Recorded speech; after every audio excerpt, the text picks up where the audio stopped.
Sa ngalan ng Ama at ng Anak at ng Espiritu Santo. Amen. Ang biyaya ng ating Panginoong Jesucristo, ang pag-ibig ng Diyos at Ama at ng liwanag ng Espiritu Santo naway sumainyong lahat. At sumaiyo rin. Mga ginigilig kong kapatid, tayo ngayon ay nasa ikalawang madaling araw ng pagdiriwang ng banal na misa bilang paghahanda natin sa kapanganakan ng Panginoon. Sa misang ito ay atin ding alalahanin at ipagdasal ang ating yumaong Pope Francis na kung siya'y buhay ngayon ay dapat nagdiriwang ng kanyang ika-89 na kaarawan. Hilingin natin na ipagkaloob kay Lolo Kiko, Pope Francis, ang kapayapaang walang hanggan. Dala ang ating mga kanya-kanyang kahilingan, dumulog tayo sa Panginoon, tigib ng pagsisisi sa mga nagawa nating pagkakasala.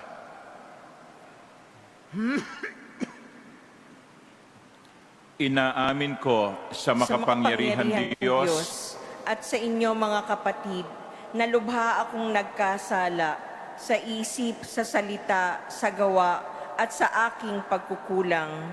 Kaya isinasamo ko sa mahal na Birheng Maria, sa lahat ng mga anghel at mga banal, at sa inyo mga kapatid, na ako'y ipanalangin sa Panginoong ating Diyos. Kaawaan tayo ng makapangyarihan Diyos, patawarin tayo sa ating mga nagawang kasalanan at patnubayan hanggang sa marating natin ang buhay na walang hanggan. Amen. Panginoon, kaawaan mo kami. Panginoon, kaawaan mo kami. Kristo, kaawaan mo kami. Kristo, kaawaan mo kami.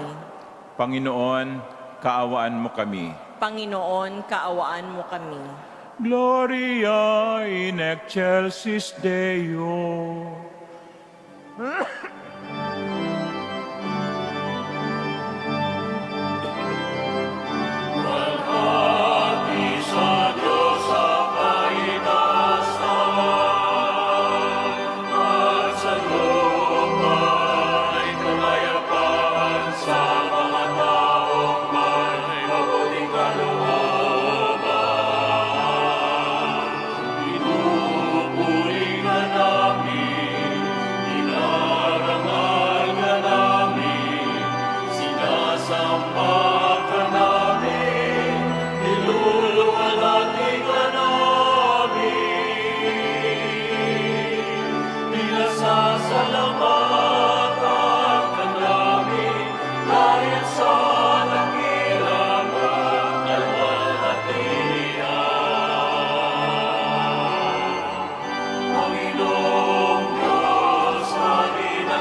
Manalangin tayo.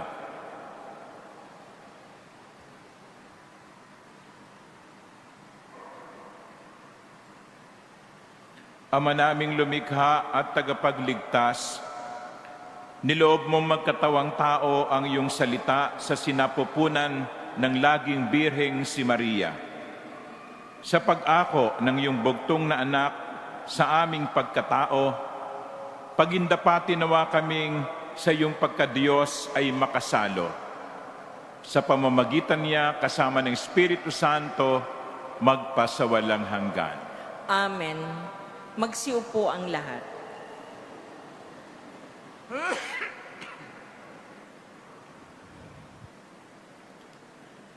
Pagbasa mula sa aklat ng Henesis. Noong mga araw na iyon, tinawag ni Jacob ang mga anak niya at kanyang sinabi, "Kayo, mga anak, magsilapit sa akin. Akong inyong ama ay sumandaling dinggin. Ikaw, Huda, ay papupurihan niyong mga anak ng ina mong mahal. Hawak mo sa leeg ang iyong kaaway. Lahat mong kapatid sa iyo'y gagalang. Mabangis na leyon ang iyong larawan. Muling nagkukubli matapos pumatay. Ang tulad ni Huday, leyong nahihimlay. Walang mangangahas lumapit, sino man. Hawak niya'y setrong tuon sa paanan, sa gisag ng lakas at kapangyarihan. Ito'y tataglayin hanggang sa dumatal, ang tunay na haring dito'y magtatangan." Ang salita ng Diyos. Salamat sa Diyos.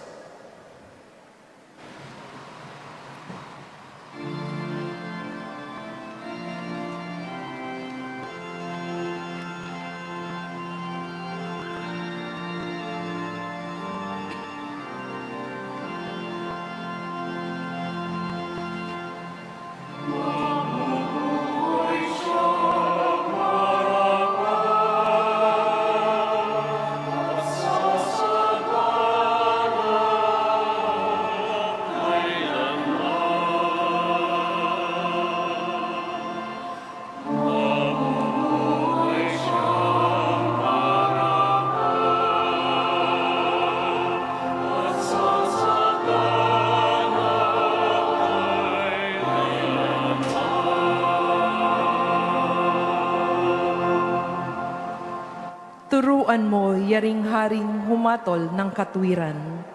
Sa taglay mong katarungan, O Diyos, siya'y bahaginan, upang siya'y maging tapat mamahala sa iyong bayan, at pati sa mahihirap, maging tapat siyang tunay.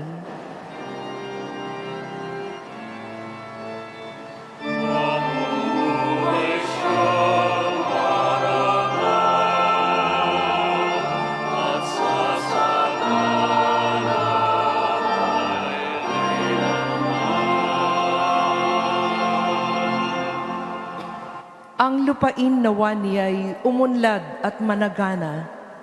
Maghari ang katarungan sa lupain nitong bansa.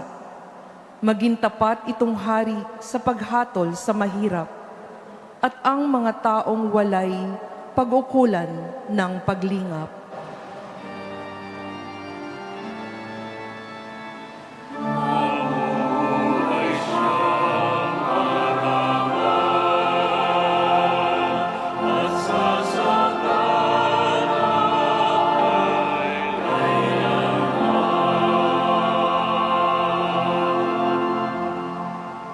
Yaong buhay na matuwid sa kanyang kapanahunan, madama ng bansa niya at umunlad habang buhay.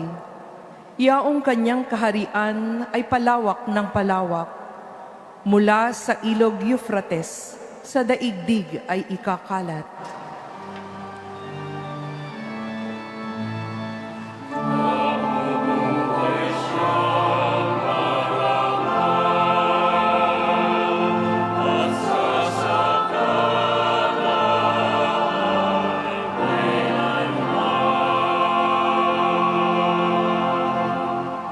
Nawa iyaong kanyang ngalan ay huwag nang malimutan. Manatiling laging bantog na katulad nitong araw. Nawa siya ay purihin ng lahat ng mga bansa. At sa Diyos, silang lahat dumalangin. Hari nawa, pagpalain kaming lahat, tulad niyang pinagpala.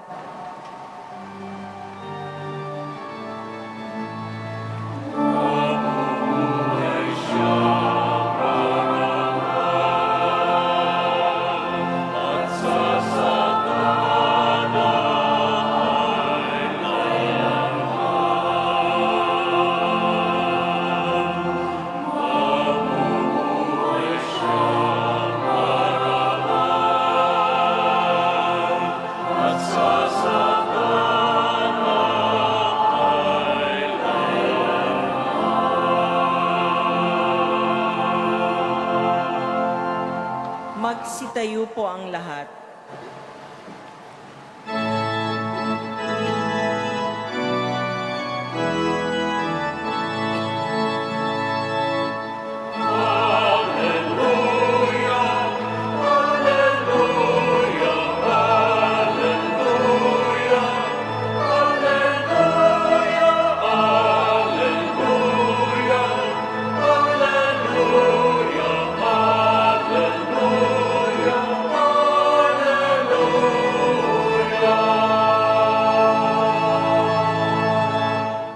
Karunungan ng may kapal, tanayong pangasiwaan, halina't kami turuan.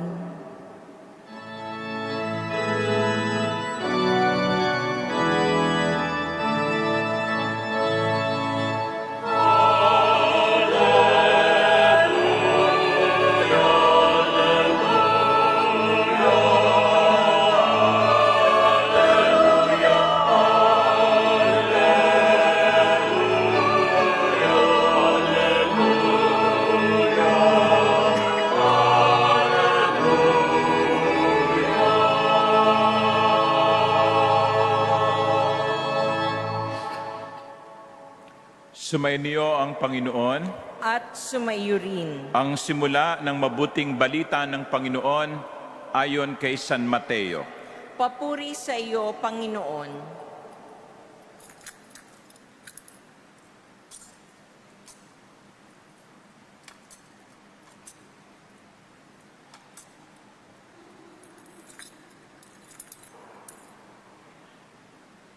Ito ang lahi ni Hesukristo na mula sa angkan ni David, na mula naman sa lahi ni Abraham. Si Abraham ang ama ni Isaac, si Isaac ang ama ni Jacob, na ama ni Juda at ng kanyang mga kapatid. Naging anak naman ni Juda kay Tamar, sina Pares at Sara. Si Pares ang ama ni Esrom, at si Esrom ang ama ni Aram. Si Aram ang ama ni Aminadab. Si Aminadab ang ama ni Naason, na ama naman ni Salmon. Naging anak ni Salmon kay Rahab si Boaz, at naging anak naman ni Boaz kay Ruth si Obed. Si Obed ang ama ni Hese, na ama ni Haring David. Naging anak ni David si Solomon sa dating asawa ni Urias. Si Solomon naman ang ama ni Roboam. Si Roboam ang ama ni Abias, at si Abias ang ama ni Asa. Si Ama ang ama ni Hosafat, at si Hosafat ang ama ni Horam, na siya namang ama ni Osias. Itong si Osias ay ama ni Hotam, na ama ni Akas, at si Akas ang ama ni Ezekias. Si Ezekias ang ama ni Manases, at si Manases ang ama ni Amos, na ama naman ni Hosias. Si Hosias ang ama ni Jeconias at ang kanyang mga kapatid. Panahon noon ng pagkakatapon ng mga Israelita sa Babilonya. Matapos ang pagkakatapon sa Babilonya, naging anak ni Jeconias si Salatiel, na ama ni Zorobabel. Si Zorobabel ang ama ni Abiyud, na ama ni Eliakim, at si Eliakim ang ama ni Azor. Si Asor ang ama ni Sadok na ama ni Akim. Itong si Akim ang ama ni Eliud. Si Eliud ang ama ni Eleazar. Si Eleazar ang ama ni Matan na ama ni Jacob. At si Jacob ang ama ni Jose na asawa ni Maria. Si Maria naman ang ina ni Jesus na tinatawag na Kristo. Sa makatwid, 14 ang saling lahi mula kay Abraham hanggang kay David. 14 mula kay David hanggang sa pagkakatapon ng mga Israelita sa Babylonia. At 14 din mula sa pagkakatapon sa Babylonia hanggang kay Kristo. Ang mabuting balita ng Panginoon. Pinupuri ka namin, Panginoong Hesukristo. Magsiupo ang lahat.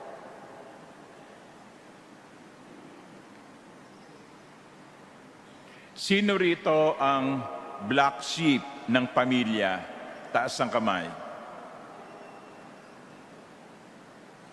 Wala. Ayaw nyo umamin kasi nakakahiya. Nakakahiya ang maging pabigat sa pamilya. Nakakahiya ang maging black sheep. Pero may kilala akong dating black sheep. Nung kanyang kabataan, siya ay drug addict.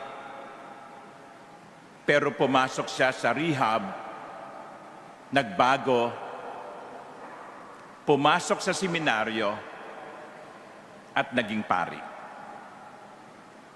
Ang pangalan nung dating black sheep na ngayon ay pari, isang misyonero, ay si Father Flavi Villanueva. Isa siyang SBD, nakatira dito sa Maynila. At nitong taong ito, 2025, isa siya sa mga tumanggap ng Ramon Magsaysay Award na itinuturing na parang Asia's Nobel Peace Prize. Si Father Flavi, na dating black sheep, dating drug addict, ay hindi nahiyang aminin ang kanyang nakaraan. Ngayon, meron siyang isang Kalinga Center ng pangalan ay Arnold Jansen Kalinga Center sa Tayuman. Doon, pwedeng pumunta ang isang street person para maligo, para kumain, para magpahinga, matapos ng pagpapalimos sa kalsada. Yan si Father Flavi Villanueva. Totoong black sheep, totoong tao, totoong pari. Nung nakaraang Huwebes Santo, kinuha namin siya dito sa katedral para maging isa sa 12 hinugasan ang paa ni Cardinal Advincula. So, sino sa inyo ang black sheep sa pamilya? Nakakahiya, pero walang nakakahiya kung ang isang black sheep ay magbago. Sa pamamagitan ng buhay ni Father Flavi, pinatunayan na hindi lamang pagpatay ang solusyon sa problema ng adiksyon. Hindi extrajudicial killing ang sagot sa problema ng addict. Sa buhay ni Father Flavi, ipinakitang ang isang black sheep ay pwedeng maging santo. Bakit ko po binanggit ang lahat ng ito? Kasi sa Ebanghelyo, narinig nating muli ang saling lahi ng Panginoon. Mula kay Abraham hanggang kay Jose, ang asawa ni Maria. Kung uusisain ninyo ang mga pangalang binanggit dito sa mahabang saling lahing ito, makikita ninyo yung mga taong masasabi nating mga ninuno ni Jesus ay hindi lahat matino. Meron sa kanilang black sheep. Meron sa kanilang mga taksil. Meron sa kanilang mga nangaliwa.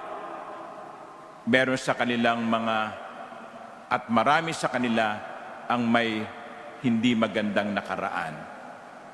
Halimbawa, isa sa mga ninuno ni Jesus ay si Haring David. Si Haring David ay pinagpala ng Diyos. Binigyan ng kakisigan, ginawang hari. Pero sa kabila ng mga pagpapalang tinanggap ni Haring David, nagawa pa niyang mga liwa. Nagkaroon siya ng interes sa asawa ni Urias na binanggit din sa Ebanghelyo. Minsan isang hapon, nakita niya yung asawa ni Urias na isa sa kanyang mga kawal, yung babae, naliligo. Naakit siya. Inakit niya yung babae. Nagkaroon sila ng relasyon. Nabuntis yung babae. May problema. Kasi nung time na yon, si Urias ay nasa labanan. Siguro sa ngayon para siyang OFW. Nasa ibang bansa nakikipaglaban. Isipin mo, yung asawa mo na iniwan dito sa Pilipinas, wala ka naman, nasa abroad ka, pero nabuntis. Anong ginawa ni Haring David? Pinatawag niya si Urias, pinauwi, at sabi, sipingan mo ang asawa mo, namimiss ka na niya, para pagtakpan ang kanyang sariling kasalanan. Pero ang problema ito, si Urias ay matuwid na tao. At ang sabi niya sa hari, paano ko matitiis na sipingan ng aking asawa, samantalang ang aking mga kasama ay nakikipaglaban sa digmaan? Hindi napilit ni Haring David si Urias na sipingan ang kanyang asawa. Problema, paano niya tululusutan? Anong ginawa ni Haring David? Nung hindi niya mapilit si Urias na sipingan ang kanyang asawa, sumulat siya sa commander ni Urias at palihim niyang binigyan ng instruction, ilagay mo si Urias sa isang mapanganib na lugar at kapag sumugod ang mga kaaway, iwan niyo. Napatay si Urias. Naging byuda ang kanyang asawa. At dahil doon, pwede nang samahan ni David ang asawa ni Urias.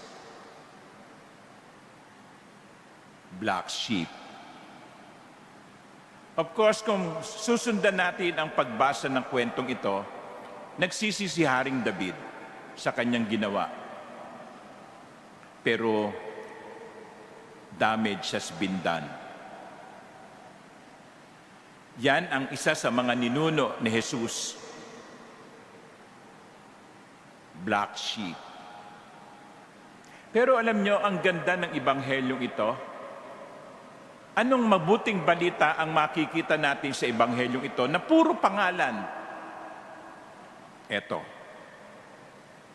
Pwedeng gamitin ng Diyos kahit ang isang black sheep para matupad ang kanyang plano.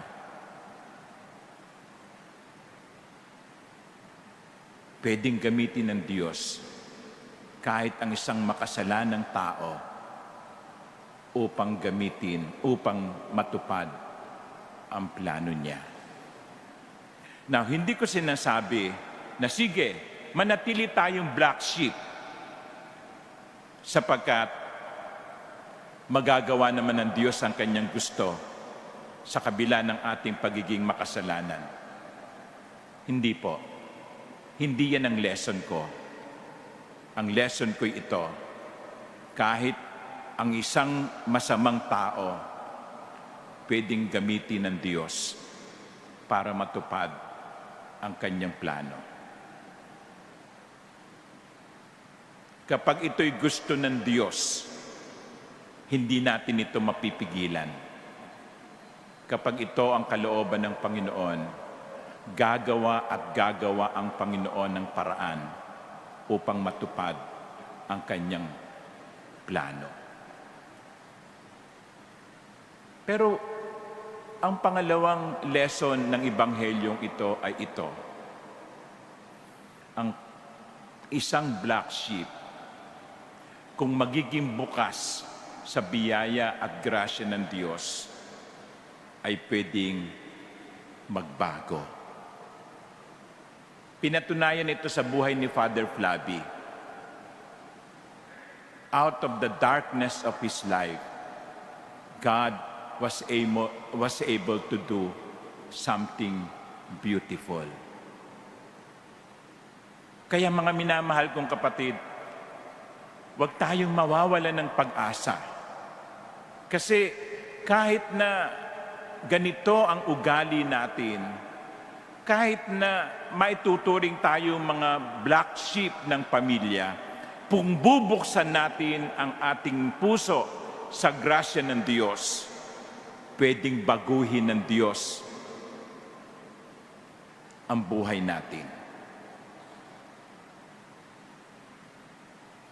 Pwedeng baguhin ng Diyos ang buhay natin.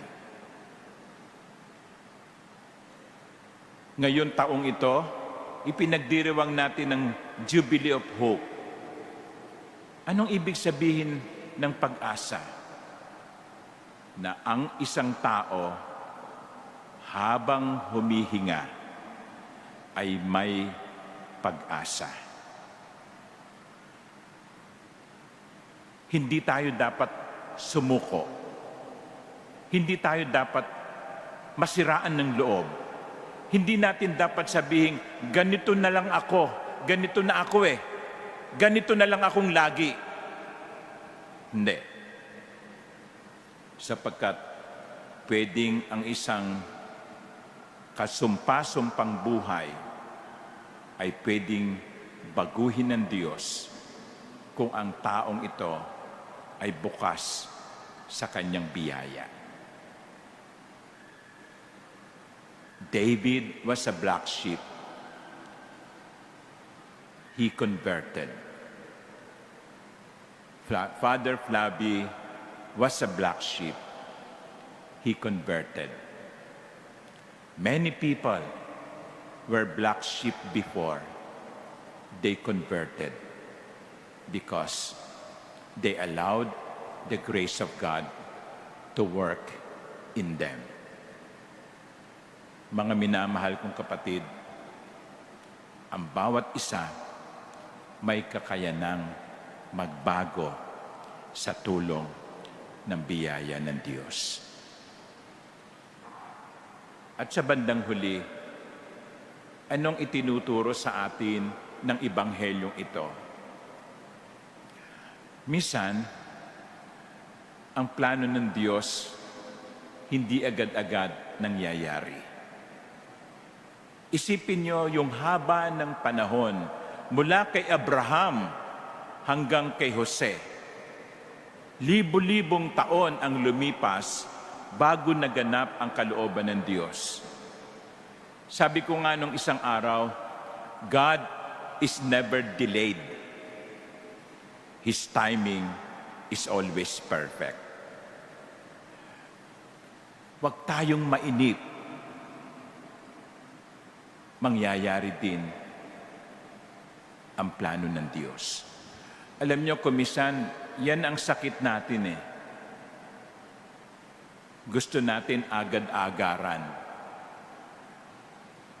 Marami sa inyo ang nagsisimba sapagkat may hinihiling. Okay lang yon. Siguro ang iba sa inyo, well, Lord, gusto ko pagkatapos ng simbang gabi, meron na akong boyfriend. Ayan. Okay, masyado naman mabilis yun, 9 days. No?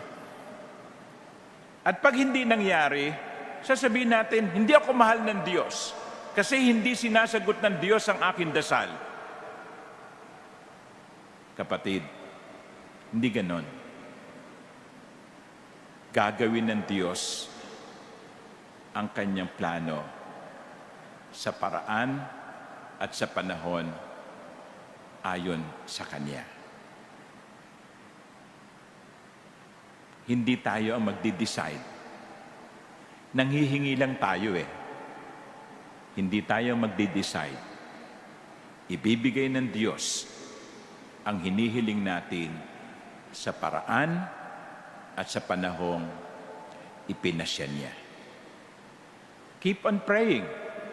Malay nyo, bukas may sagot na ang Diyos. Pero kung hindi man, lagi niyong sabihin sa sarili niyo, ang lahat sa tamang panahon. Amen.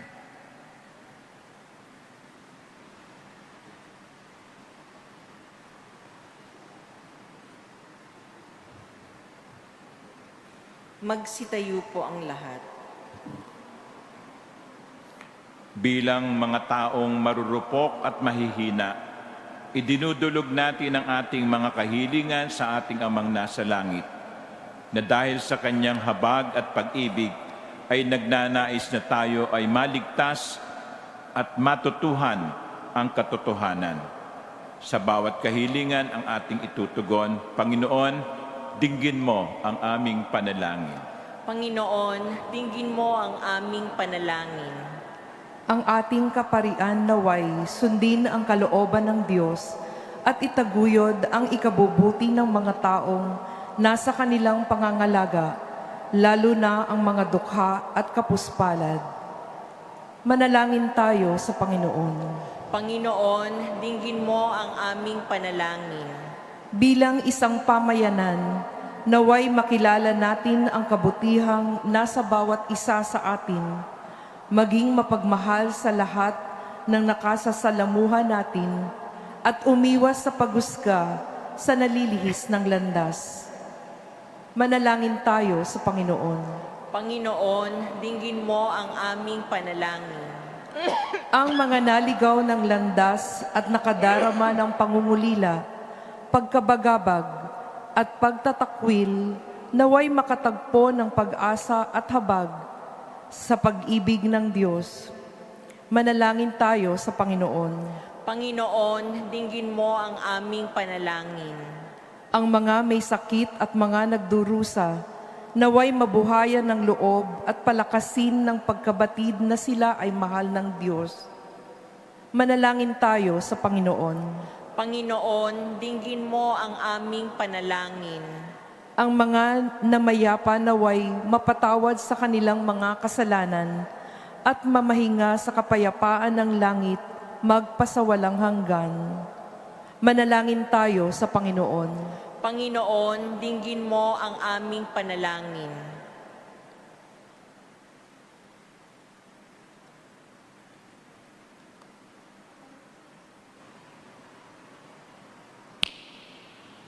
Tahimik nating ipanalangin ang ating mga sariling kahilingan.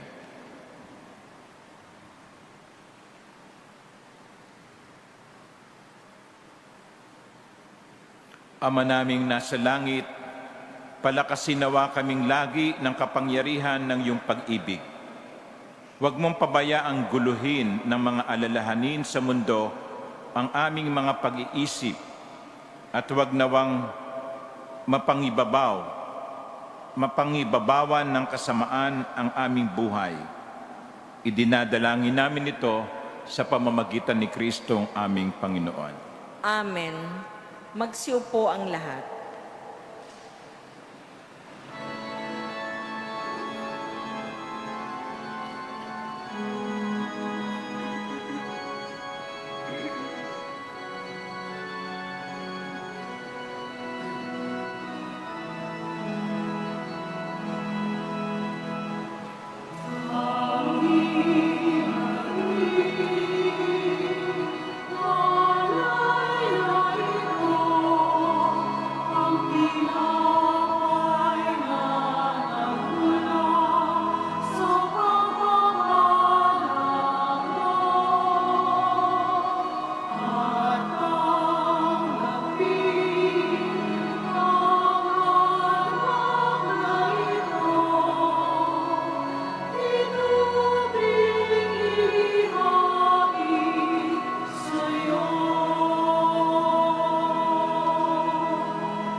Manalangin kayo, mga kapatid, upang itong ating pag-aalay ay maging kalugod-lugod sa Diyos amang makapangyarihan.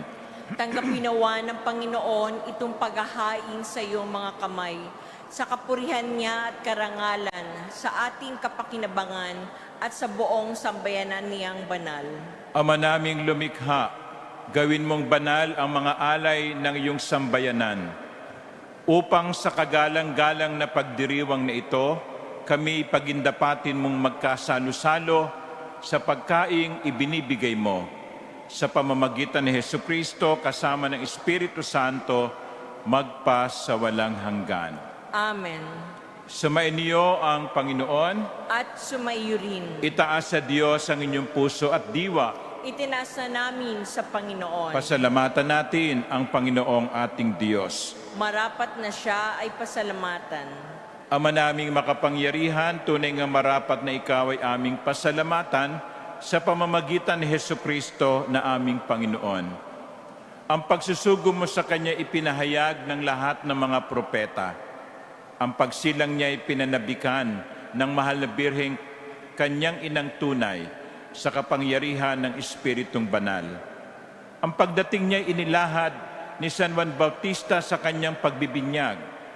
Ngayong pinaghahandaan namin ang maligayang araw ng kanyang pagsilang, kami nananabik at nananalangin, lubos na makaharap sa kanyang kadakilaan. Kaya kaisa ng mga anghel na nagsisiawit ng papuri sa iyo nang walang humpay sa kalangitan, kami nagbubunyi sa iyong kadakilaan.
Magsiluhod po ang lahat.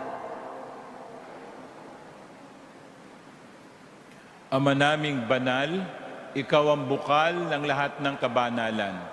Kaya't sa pamamagitan na iyong Espiritu, gawin mong banal ang mga kaloob na ito upang para sa amin ay maging katawan at dugo ng aming Panginoong Hesukristo. Bago niya pinagtiis ang kusang loob na maging handog, hinawakan niya ang tinapay. Pinasalamatan kaniya, pinaghati-hati niya yon, iniabot sa kanyang mga alagad at sinabi, "Tanggapin ninyong lahat ito at kanin. Ito ang aking katawan na ihahandog para sa inyo."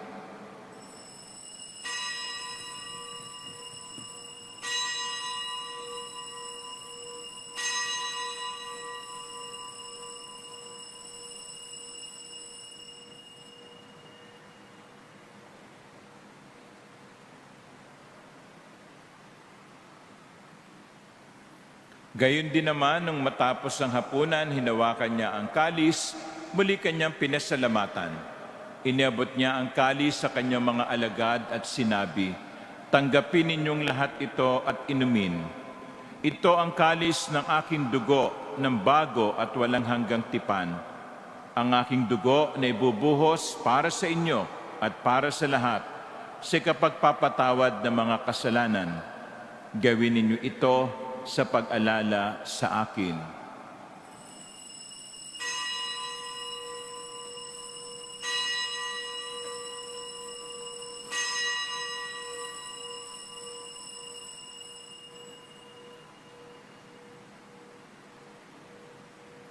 Magsitayo po ang lahat. Ipagbunyi natin ang misteryo ng pananampalataya.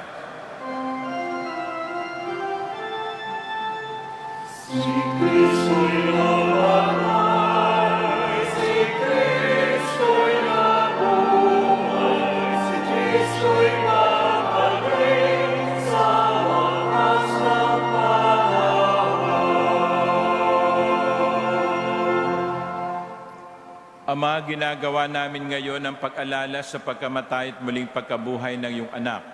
Kaya tiniaalin namin sa iyo ang tinapay na nagbibigay buhay at ang kalis na nagkakaloob ng kaligtasan.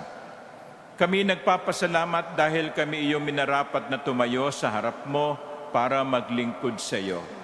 Isinasamo namin kaming magsasalo-salo sa katawan at dugo ni Kristo ay mabuklod sa pagkakaisa sa pamamagitan ng Espiritu Santo. Ama, lingapin mo ang iyong simbahang laganap sa buong daigdig. Puspusin mo kami sa pag-ibig, kaysa ni Leon na aming Papa at ni Jose na aming Obispo at ng Tanang Kaparian. Alalahanin mo rin ang mga kapatid naming nahimlay nang may pag-asang sila'y muling mabubuhay, gayon din ang lahat ng mga pumanaw. Kaawaan mo sila at patuloyin sa iyong kaliwanagan. Kaawaan mo at pagindapatin kaming lahat na makasalo sa iyong buhay na walang wakas, kaysa ng mahal na Birheng Maria na ina ng Diyos, kaysa ni San Jose na kanyang kabiyak ng puso, kaysa ng mga apostol at ng lahat ng mga banal na namuhay dito sa daigdig ng kalugod-lugod sa iyo. May pagdiwang nawa namin ang pagpupuri sa karangal mo sa pamamagitan ng iyong anak na aming Panginoong Hesukristo.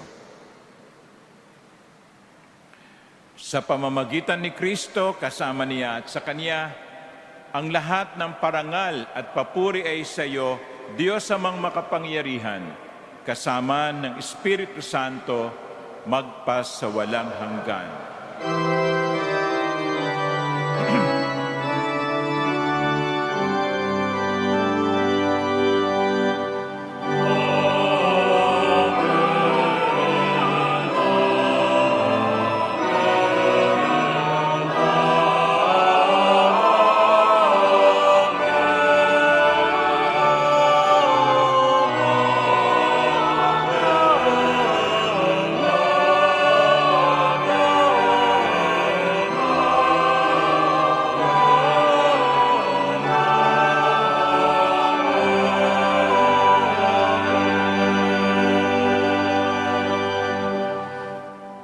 Taglay ang pagtitiwala sa magandang plano ng Diyos.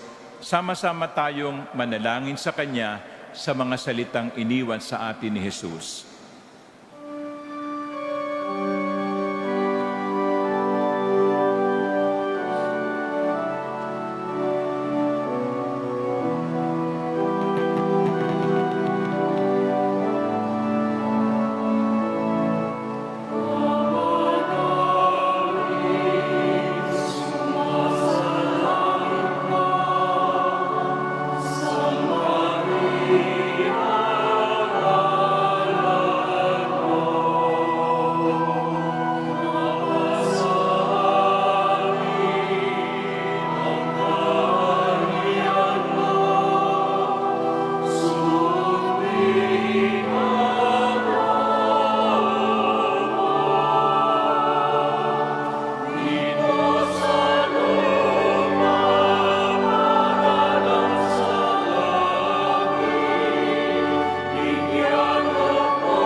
Hinihiling namin kami, Adya, sa lahat na masama, pagkalooban ng kapayapaan araw-araw, iligtas sa kasalanan at ilayo sa lahat ng kapahamakan, samantalang aming pinananabikan ang dakilang araw ng pagpapahayag ng tagapagligtas naming si Jesucristo.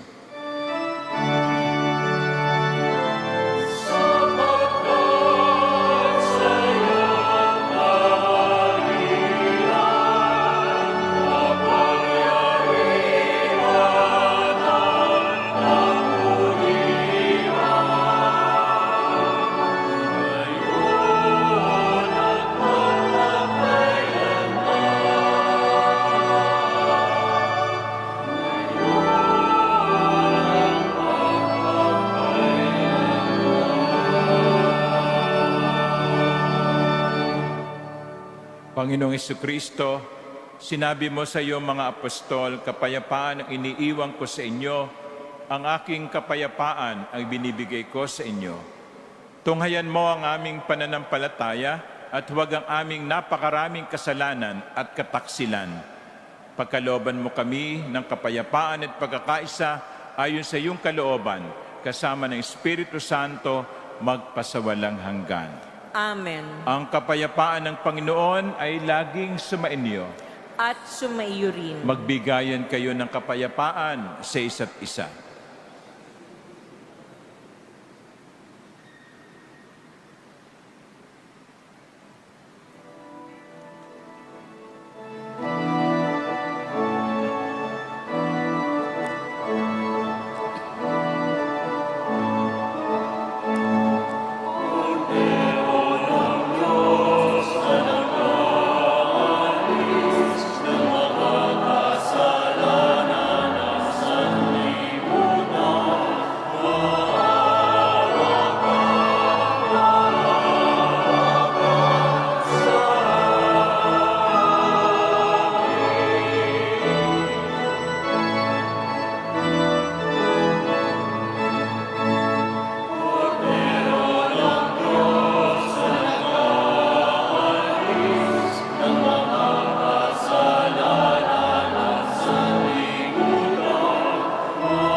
Ito ang kordero ng Diyos. Ito siya nag-aalis ng kasalanan ng sanlibutan.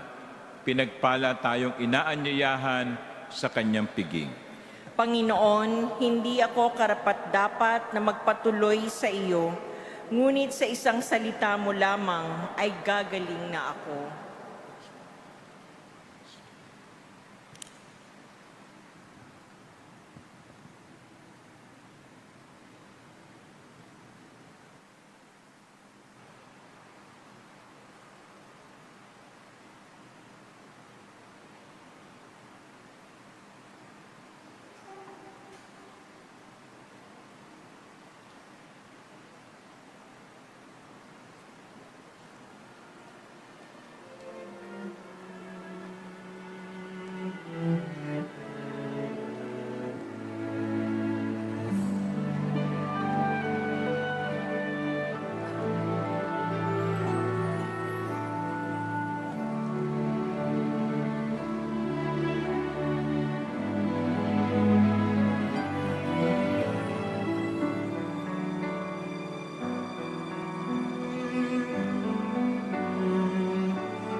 Magsitayo po ang lahat.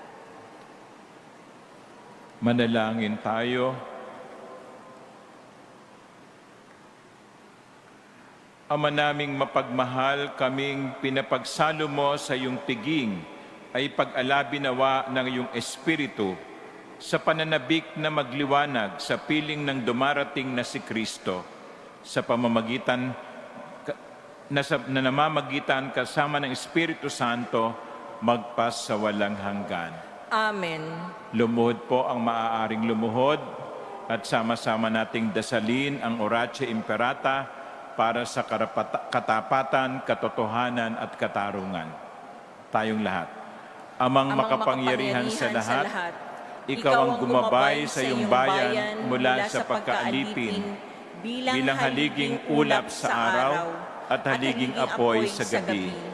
Sa panahong ito ng panlilinlang at katiwalian na bumabalot sa aming bayan, ipamalas mo sa amin ang iyong liwanag na nagtataboy sa lahat ng dilim.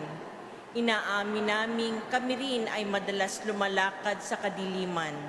Sa aming pananahimik, pagkikibit-balikat at kawalang pakialam, hinayaan naming lumaganap ang kasinungalingan at umusbong ang katiwalian.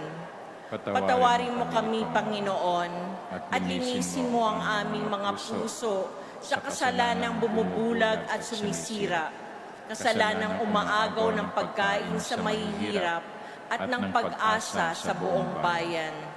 Ipagkaloob mo sa amin ang mga pinunong kawangis ng puso ng iyong anak, mga pastol na handang maglingkod, hindi mga lobong sumisila. Sa kapangyarihan ng iyong banal na Espiritu, bigyan mo kami ng lakas ng loob na itakwil ang kasinungalingan, ibunyag ang pandaraya, igiit ang katarungan, at ipagtanggol ang katotohanan sa lahat ng aming gawain, pampubliko man o pansarili, upang ang katapatan ay dumaloy sa aming lupain tulad ng ilog, at ang katwiran ay lumaragasa na parang malakas na agos. O Diyos ng katarungan at habag, gawin mong ubasan ng kabutihan ng aming bayan, hindi laso ng kasakiman, manipulasyon at pagkamakasarili, kundi pagyamanin ng katapatan, malasakit at pag-ibig. Hiniling namin ito sa pamamagitan ni Kristo na aming Panginoon. Amen. Maria, salamin ng katwiran, Ipanalangin mo kami. San Miguel Arcangel, Ipanalangin mo kami. San Lorenzo Ruiz at San Pedro Calungsod. Ipanalangin mo kami. Magsitayo po ang lahat. Bago ang huling pagbabasbas ay nais kong pasalamatan nating muli ang mga naglingkod sa ating banal na misa, lalong-lalo na ang panauhin nating koro, ang Loreto Minstrels na galing sa National Shrine of Our Lady of Loreto sa Sampaloc, Manila. So palakpakan natin ang kanilang mga pagganap. Salamat po. Mamayang gabi, online sa ating Facebook page ay gaganapin natin ang ating lingguhang pagdarasal ng Rosaryo, ang Wednesday Family Rosary sa ganap na 9 ng gabi. Salamat nga din po pala sa mga sumubaybay sa atin sa banal na misang ito, saan mang panig ng mundo kayo naroroon. Sa nawa ay datnan din kayo ng pagpapala ng Diyos. Sumayin niyo ang Panginoon At sumayo rin. at pagpalain kayo ng makapangyarihan Diyos, Ama, Anak at Espiritu Santo. Amen. Tapos na po ang ating banal na misa. Humayo kayo ng mapayapa. Salamat sa Diyos.